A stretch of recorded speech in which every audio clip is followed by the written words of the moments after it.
Осы оқиғадан кейін қоғамдық денсаулық сақтау басқармасы жоспардан тыс тексеру жүргізіп, сотқа арыз берді. Сонымен қатар кафе жұмысының тоқтатылуын талап етті. Жай ғана тексерудің өзінде өндірістік ғимаратта шыбын-шіркейдің толып жүргені анықталды. Тіпті тауарды сақтау ережелері сақталмаған. Мысалы, жұмыртқа мен сүт өнімдері тоңазытқыштың бір сөресіне қойылыпты. Кафе асханасында медициналық тексеруден өтпеген және гигиеналық білім алмаған адамдар жұмыс істеген.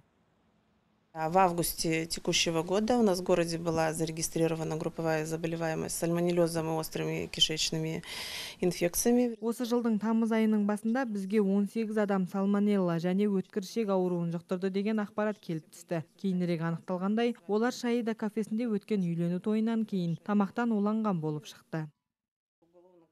Тексеру барысында дәрігерлер тамақтан ішек таяқшасы мен салмонелла тапқан. Осыған байланысты қоғамдық денсаулық сақтау басқармасының арызы толық қанағаттандырылды. В ходе обследования было установлено, что к обслуживанию банкета был привлечен официант. Тексере келе дәл осы күні қызмет еткен арнайы медициналық тексеруден өтпеген даяшы қыздан жұққаны анықталды. Ол кафеге толықтай жұмысқа алынбаған. Тек сенбі-жексенбі күндері тойларда қызмет етіп жүріпті. Одан бөлек ол жердің санитарлық талапқа сай жұмыс істемегені анықталды. Тіпті тауарды сақтау ережелері сақталмаған. Мысалы, жұмыртқа мен сүт өнімдері тоңазытқыштың бір сөресіне қойылыпты. Іс материалдарын қарап шыққан судья Теміртау қаласы Дмитров көшесі 82-де орналасқан Шаида кафесінің жұмысын тоқтату туралы шешім қабылдаған. Сонымен қатар жеке кәсіпкердің жергілікті мемлекеттік бюджет қорына белгілі бір көлемде қаражат төлеуін талап еткен.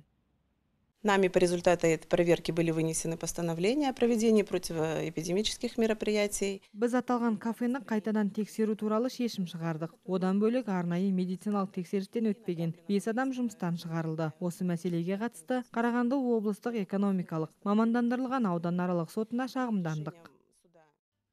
Естеріңізге сала кетсек, шілде айының соңында мұнда 18 адам астан ұшынған болатын. Олардың арасында жүкті әйел де бар. Салтанатты шара осы жылдың 30 шілдесінде өткен. Ертеңінде адамдар өздерін жайсыз сезініп, дәрігердің көмегіне жүгінген.